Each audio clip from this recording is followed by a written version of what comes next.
ನಮಸ್ಕಾರ ಆತ್ಮೀಯ ಸ್ನೇಹಿತರೆ, ನಾನು ನಿಮ್ಮ ಪ್ರೀತಿಯ ಪೃಥ್ವಿನಾಯಕ್. ಸ್ನೇಹಿತರೆ, ಇವಾಗ ನೀವು ನೋಡ್ತಾ ಇರುವಂಥದ್ದು ಜೂನ್ 9 ಭಾನುವಾರದ ಒಂದು ವ್ಲಾಗು.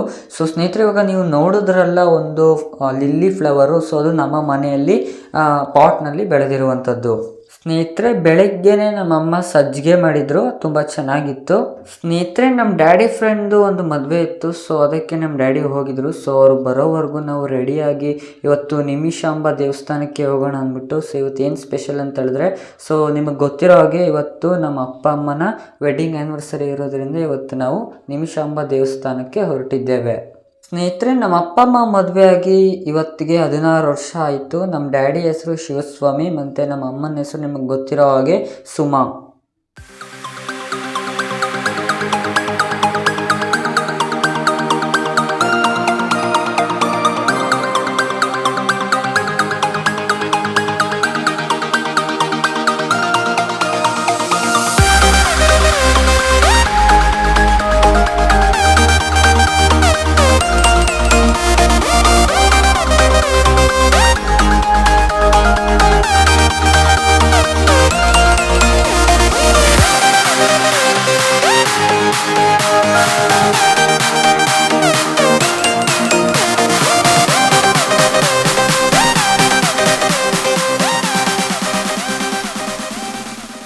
ಸ್ನೇಹಿತರೆ, ನಮ್ಮ ಅಪ್ಪ ಅಮ್ಮನ ವೆಡ್ಡಿಂಗ್ ಆ್ಯನಿವರ್ಸರಿಗೆ ಯಾರ್ಯಾರೆಲ್ಲ ವಿಶ್ ಮಾಡಿದ್ರಿ ಅವರೆಲ್ಲರಿಗೂ ಕೂಡ ಧನ್ಯವಾದಗಳು.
ಸ್ನೇಹಿತರೆ, ಶ್ರೀರಂಗಪಟ್ಟಣದಿಂದ 3 ಕಿಲೋಮೀಟರ್ ದೂರದಲ್ಲಿರುವಂತಹ ಗಂಜಂ ಗ್ರಾಮದಲ್ಲಿ ಶ್ರೀ ನಿಮಿಷಾಂಬ ದೇವಸ್ಥಾನ ಇರೋದು.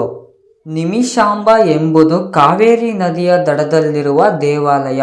ಇದು ಶ್ರೀರಂಗಪಟ್ಟಣದಿಂದ ಸುಮಾರು 3 ಕಿಲೋಮೀಟರ್ ದೂರದಲ್ಲಿ ದಕ್ಷಿಣ ಭಾರತದ ಕರ್ನಾಟಕ ರಾಜ್ಯದಲ್ಲಿರುವ ಸಂಗಮಕ್ಕೆ ಹೋಗುವ ರಸ್ತೆಯಲ್ಲಿದೆ. ಚೆನ್ನೈನಲ್ಲಿ ನಿಮಿಷಾಂಬ ದೇವಸ್ಥಾನವು ಬ್ರಾಡ್ವೇ ಬಸ್ ನಿಲ್ದಾಣದ ಹಿಂಭಾಗದಲ್ಲಿದ್ದು, ಇದು ಶ್ರೀರಂಗಪಟ್ಟಣದಲ್ಲಿನ ನಿಮಿಷಾಂಬ ದೇವಾಲಯವನ್ನು ಹೋಲುತ್ತದೆ. ಇಲ್ಲಿನ ದೇವರನ್ನು ಅತ್ಯಂತ ಶಕ್ತಿಶಾಲಿ ಎಂದು ಪರಿಗಣಿಸಲಾಗಿದೆ ಮತ್ತು ಹೆಸರೇ ಸೂಚಿಸುವಂತೆ ಭಕ್ತರ ಚಿಂತೆಗಳನ್ನು 1 ನಿಮಿಷದಲ್ಲಿ ತೆಗೆದುಹಾಕಲಾಗುತ್ತದೆ. ನಿಮಿಷಾಂಬ ದೇವಿಯನ್ನು ಶಿವನ ಪತ್ನಿ ಪಾರ್ವತಿ ದೇವಿಯ ಅವತಾರವೆಂದು ಪರಿಗಣಿಸಲಾಗಿದೆ. ಗಂಜಂ ಎಂಬ ಈ ಸ್ಥಳವನ್ನು ಪವಿತ್ರ ಸ್ಥಳವೆಂದು ಪರಿಗಣಿಸಲಾಗಿದೆ. ಸೋಮವಂಶ ಆರ್ಯ ಕ್ಷೇತ್ರದ ಮುಕ್ತರಾಜ ಅವರು ನಿಮಿಷಾಂಬ ದೇವಸ್ಥಾನದಲ್ಲಿ ತಪಸ್ಸನ್ನು ಮಾಡಿದ್ದಾರೆ. ಶ್ರೀ ಚಕ್ರವನ್ನು ಶ್ರೀ ನಿಮಿಷಾಂಬ ದೇವಿಯ ಮುಂದೆ ಕಲ್ಲಿನ ಮೇಲೆ ಕೆತ್ತಲಾಗಿದೆ ಮತ್ತು ಪೂಜೆಯನ್ನು ನಡೆಸಲಾಗುತ್ತದೆ. ನಿಮಿಷಾಂಬ ದೇವಿಯು ತನ್ನ ಭಕ್ತರ ಎಲ್ಲ ಸಮಸ್ಯೆಗಳನ್ನು ಮತ್ತು ತೊಂದರೆಗಳನ್ನು 1 ನಿಮಿಷದೊಳಗೆ ತೆಗೆದುಹಾಕುತ್ತಾಳೆ ಎಂಬ ನಂಬಿಕೆ ಇದೆ. ಅದಕ್ಕಾಗಿ ಅವಳನ್ನು ನಿಮಿಷಾಂಬ ಎಂದು ಕರೆಯಲಾಗುತ್ತದೆ. ನಿಮಿಷ ಎಂದರೆ 1 ನಿಮಿಷ ಮತ್ತು ಅಂಬ ಎಂಬುದು ಪಾರ್ವತಿಯ ಹೆಸರು. ಮೈಸೂರು ನಗರದಿಂದ ಇಲ್ಲಿಗೆ ಬಸ್ ಸೌಲಭ್ಯವಿದೆ. ಪ್ರಯಾಣಿಕರು ಶ್ರೀರಂಗಪಟ್ಟಣದಿಂದ ಆಟೋದಲ್ಲಿಯೂ ಹೋಗಬಹುದು. ಸ್ನೇಹಿತರೆ, ಕೇಳಿದ್ರಲ್ಲ ಒಂದಷ್ಟು ಮಾಹಿತಿ. ಸ್ನೇಹಿತರೆ, ನನಗೆ ಗೊತ್ತಿರೋಷ್ಟನ್ನು ನಾನು ನಿಮಗೆ ಹೇಳಿದ್ದೀನಿ.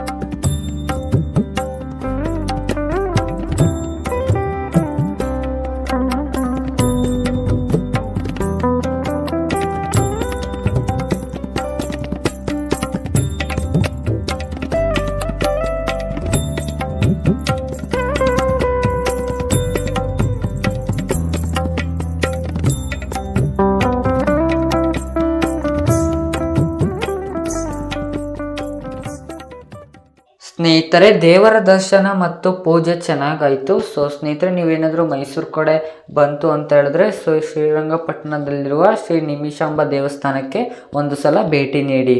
ಸ್ನೇಹಿತರೆ, ಪಕ್ಕದಲ್ಲಿರುವಂತಹ ಕರಿಘಟ್ಟ ಬೆಟ್ಟಕ್ಕೆ ಹೋಗುತ್ತಿದ್ದೇವೆ.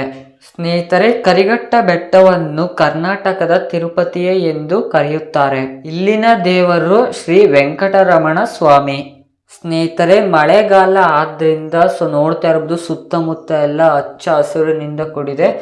ತುಂಬ ಚೆನ್ನಾಗಿತ್ತು ವಾತಾವರಣ ಕೂಡ ಸ್ನೇಹಿತರೆ.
ಸ್ನೇಹಿತರೆ, ನೋಡ್ತಾ ಇರ್ಬೋದು ಇವಾಗ ನಾವು ದೇವಸ್ಥಾನವನ್ನು ತಲುಪಿದ್ವಿ.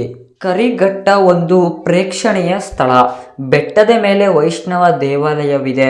ಇದು ಮೈಸೂರಿನಿಂದ ಬೆಂಗಳೂರಿಗೆ ಹೋಗುವ ರಸ್ತೆಯಲ್ಲಿ ಶ್ರೀರಂಗಪಟ್ಟಣ ಆದ ನಂತರ ಸುಮಾರು 3 ಕಿಲೋಮೀಟರ್ ದೂರದಲ್ಲಿ ಬಲಬದಿಗೆ ಇದೆ. ಇದೊಂದು ಸುಮಾರು 300 ಅಡಿ ಎತ್ತರದ ಬೆಟ್ಟ. ಇದರಲ್ಲಿ ದರ್ಬೆ ಹುಲ್ಲು ತುಂಬ ಬೆಳೆಯುತ್ತದೆ. ಈ ಬೆಟ್ಟದ ತುದಿಯಲ್ಲಿ ಶ್ರೀನಿವಾಸ ದೇವರ ಒಂದು ಗುಡಿ ಇದೆ. ಇದರ ರಥೋತ್ಸವವು ಹುಣ್ಣಿಮೆಯಂದು ನಡೆಯುತ್ತದೆ.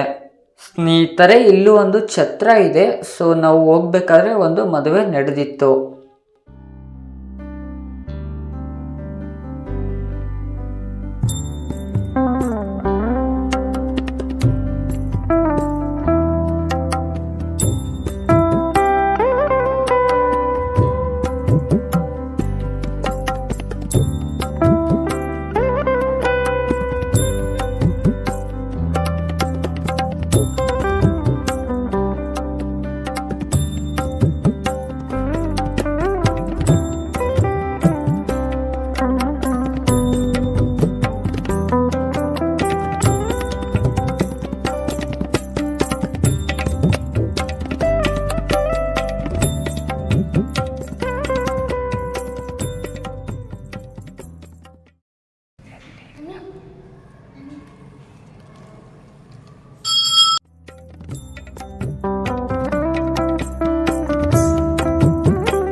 ಸ್ನೇಹಿತರೆ, ಇಲ್ಲೂ ಕೂಡ ದೇವರ ದರ್ಶನ ಮತ್ತು ಪೂಜೆ ತುಂಬ ಚೆನ್ನಾಗಾಯಿತು. ಸೊ ನೀವು ಕೂಡ ಈ ಕಡೆ ಮೈಸೂರಿನ ಕಡೆ ಬಂದಾಗ ಇದಕ್ಕೂ ಕೂಡ ಭೇಟಿ ಕೊಡಿ.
ಸ್ನೇಹಿತರೆ, ಎಲ್ಲ ದೇವಸ್ಥಾನವೆಲ್ಲ ನೋಡಿ ಸೊ ಬರೋ ಅಷ್ಟರಲ್ಲಿ 5 ಗಂಟೆ ಆಯಿತು. ಸೊ ಅಲ್ಲೇ ಫಾಸ್ಟ್ ಫುಡ್ನಲ್ಲೇ ಸೊ ನನ್ನ ತಮ್ಮಂಗೆಲ್ಲ ಇಷ್ಟವಾದ ಮಸಾಲೆ ದೋಸೆ ಬಾತ್ ಎಲ್ಲ ತಿಂದ್ಕೊಂಡು ಮನೆಗೆ ಬಂದ್ವಿ.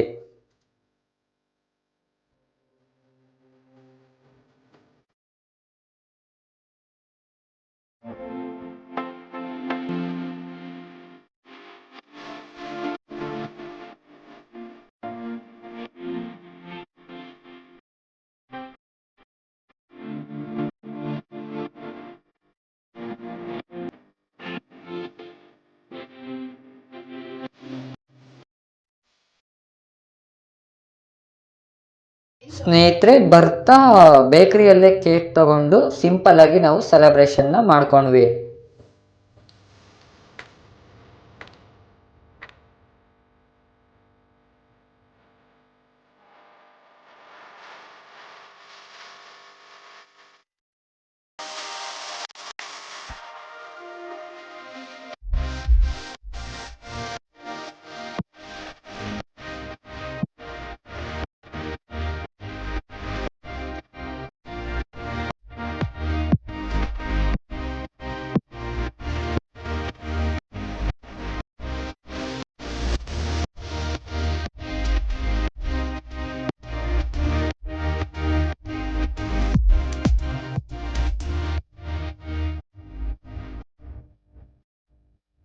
ಸೊ ಸ್ನೇಹಿತರೆ, ನೋಡಿದ್ರಲ್ಲ ಒಂದು ಆ್ಯನಿವರ್ಸರಿ ವ್ಲಾಗ್. ತುಂಬ ಜನ ಕಮೆಂಟ್ ಮಾಡ್ತಾ ಇದ್ರಿ.